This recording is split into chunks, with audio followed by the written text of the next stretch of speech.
Good morning, everybody. I'm Jessie van Hoecke from the Neural Circuit Development and Regeneration Research Group. And today I would like to talk to you about something completely different than you all know, I think. I would like to present to you the zebrafish as an ideal model to study the interaction between aging and regeneration. Now, I may not have to point out to you all that the high energy demanding neurons of the central nervous system are particularly vulnerable to processes of aging. And therefore, a lot of elderly in our population suffer from neurodegenerative diseases, which influence their well-being. Now, restoration of sensory, motor and cognitive functions in these cases would require the process of neuroregeneration, which is a capacity that unfortunately adult mammals and thus us humans lack. So many research efforts are focused on neuroregeneration, and many research studies are focusing on neuronal regeneration, where lost neurons are replaced by either endogenous stem cells or applying exogenous stem cells. But you can also try to protect damaged neurons and stimulate them to regrow their axons and reinnervate their target structures in a process called axonal regeneration. Now, these studies are mostly carried out in young animal models, while they will have to be applicable in an aging environment for those patients. And so the influence of processes of aging on these therapeutic strategies really need to be investigated. Which brings me to the zebrafish, which is a small teleost and has a high robust regeneration capacity and is able to regenerate their fins, organs like the heart, their skin, and also neurons. And so often the visual system is used as a model because the retina, as part of the central nervous system, is highly conserved under the vertebrates, and it's a lot easier to access than, for example, the brain or the spinal cord. And so quickly to give you an overview, in the zebrafish, as in humans, light enters the eye and is captured by the photoreceptors.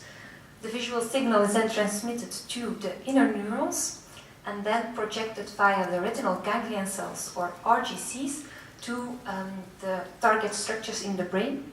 The axons of the RGCs run along the optic nerve, which completely crosses over, and the target structures in the brain, and that's the optic tectum in the zebrafish. Now, in the retina of the zebrafish, so this is an overview of a section through the optic tectum. Now, in the zebrafish eye, there is also consistent neurogenesis via a peripheral ring of neuronal stem cells called the ciliary marginal zone. And this enables the eye to grow along with the consistent body growth of the zebrafish throughout the lifespan. Moreover, when the eye is damaged, when the retina is damaged, neuronal regeneration can occur through dedifferentiation of Müller glia, which are situated in the inner nuclear layer. And lastly, when the optic nerve gets damaged, the retinal ganglion cells are able to retract their axons, regrow them, and reinnervate the target structures in the brain with a complete restoration of function. But despite this intensive regeneration capacity, the zebrafish also ages. Recently, numerous papers are published describing hallmarks of aging in the zebrafish. And also, recently, the influence of aging processes on regeneration capacities of the fin, the heart, and so on are being published. However, in the central nervous system, there's only one paper describing an effect on neurogenesis in the zebrafish telencephalon, while the axonal regeneration potential in aging zebrafish remains to be explored, which is exactly something we are trying to assess. So to conclude this introduction, I would like to state that the aging zebrafish forms an ideal model to study the effect of aging on regeneration capacities, because it is actually fairly unique in that we can study regeneration processes during young adulthood, while we can study the causes of the loss in this regeneration capacity in the aged individual. And so this brings me to our aims. We actually want to assess the influence of aging on the axonal regeneration capacity of the zebrafish, and we are using the zebrafish retinotechnal system for that.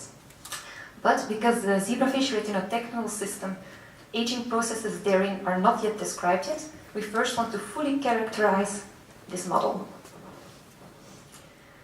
And so up till now we studied a few hallmarks of aging in the general retina, and we also focused on the RGCs because this is our main interest, of course.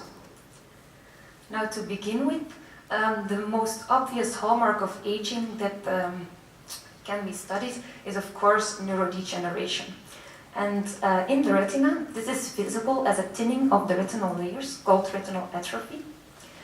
And indeed, when we took retinal sections and we measured the thickness of the retinal layers, we could clearly see that in an aged zebrafish of 2-year-old, the retina is clearly thinner than in a young individual. And neurodegeneration is most obvious when we quantify this in the outer segments of the photoreceptors, and then also in the inner nuclear layer and their synaptic contacts.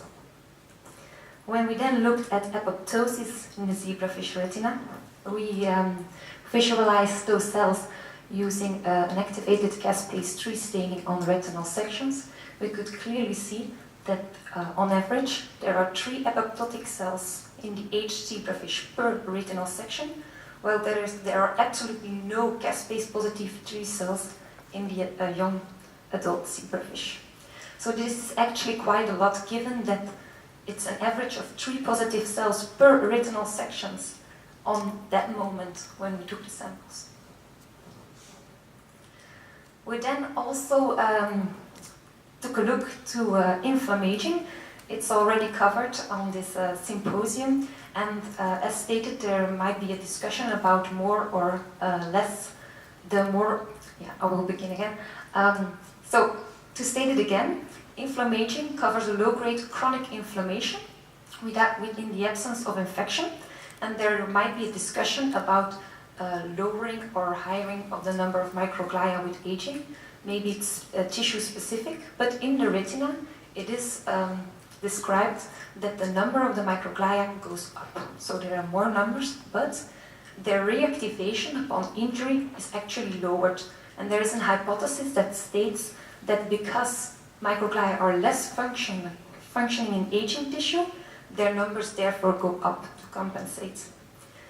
And so we wanted to count the number of microglia in the aged zebrafish retina, and therefore we made retinal hole mounts, which is actually we take out the eye and then make 4 incisions so that it falls open like a flower.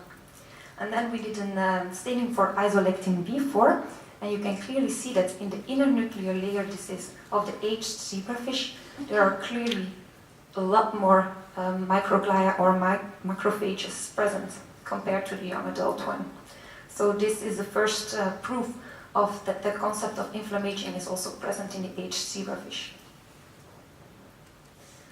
And then we specifically looked at the RGCs and at RGC depth in the aged zebrafish. And indeed, when we count RGC numbers on retinal sections, we can clearly see a decrease. So there is RGC degeneration in the retina, but it is also present in their goal structures in the optic tectum. And so via bisitin staining, we visualized the accents of the RGCs in the tectum, which are these black lines. And as you can see, there is indeed a small decrease, which reflects the RGC depth in the retina. And then lastly, for this first aim, we were curious about RGC neurogenesis from the ciliary marginal zone. So to quickly recapitulate, the ciliary marginal zone was this peripheral ring of stem cells. And we made again retinal hole mounts. And when we stained for ZN5, which is a marker for newly differentiated RGCs from the ciliary marginal zone, and which is visualized in these white lines you can see, there is a 75% decrease of newly differentiated RGCs from that zone in aged fish compared to young ones.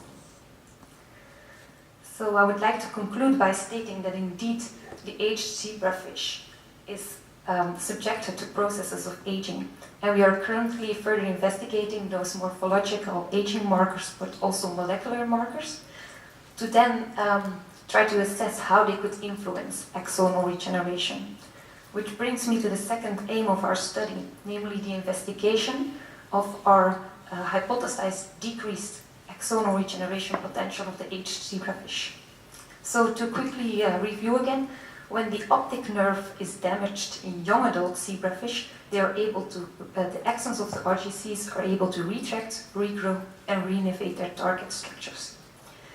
Now, to induce injury, we use the optic nerve crush model, wherein the outer cornea of the zebrafish is removed, and then the optic nerve is crushed by forceps for 10 seconds.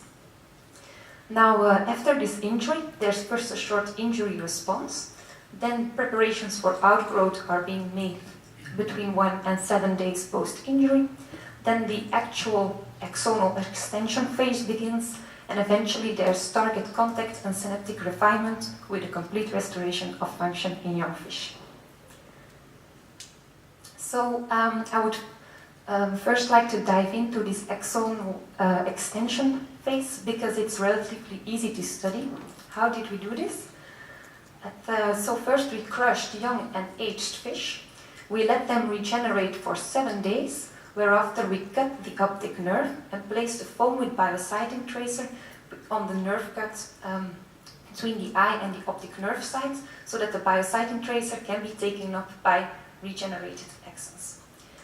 This is done for 3 hours, and then the fish are sacrificed, they are perfused, the brain is taken out and sectioned, and on these sections we can do a DAB staining, which will then stain the biocytin which is taken up by regenerated axons.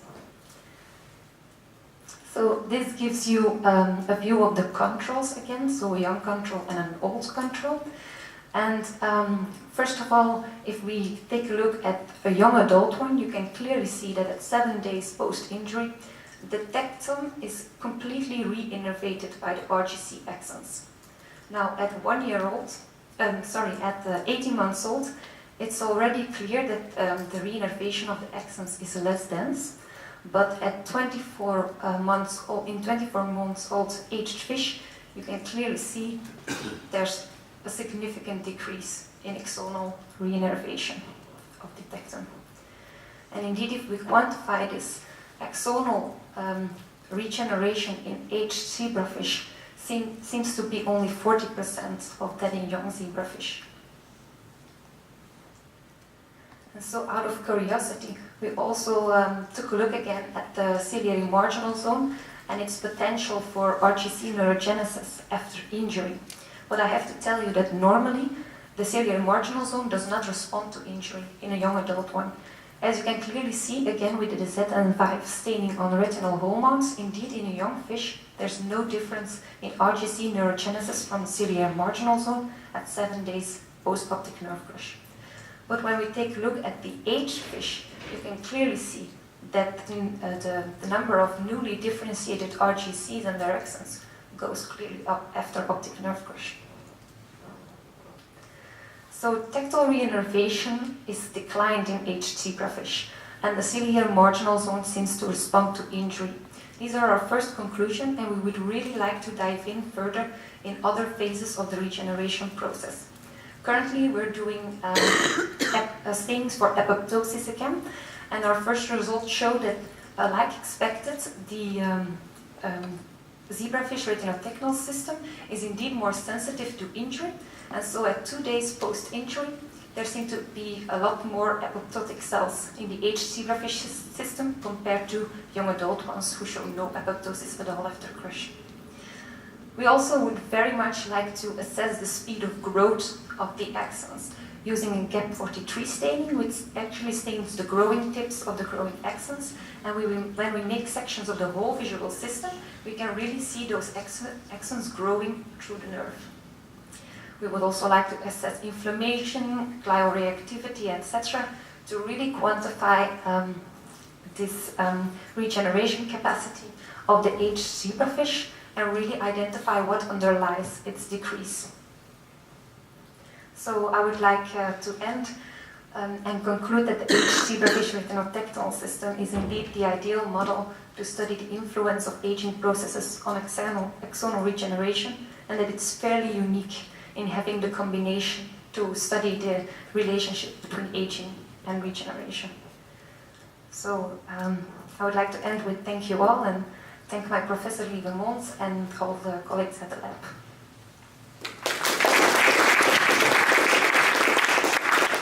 Thanks for coming. That's very interesting. We have time for maybe one quick question. I'll shout. Is it known if these changes affect the fish's actual vision? Could you repeat? Sorry? Does it change how they see? We would very much like to assess that too. Actually, there are a few people in a neighboring lab that are doing visual behavior assessments on embryonic zebrafish. But also, we're very proud, we are going to start up a visual center in collaboration with some other labs, and we will receive the equipment, very nice equipment, to do actually a very good behavioral assessments, and that's the first thing we're going to do. We're going to put in young and old zebrafish and see if indeed vision is decreased.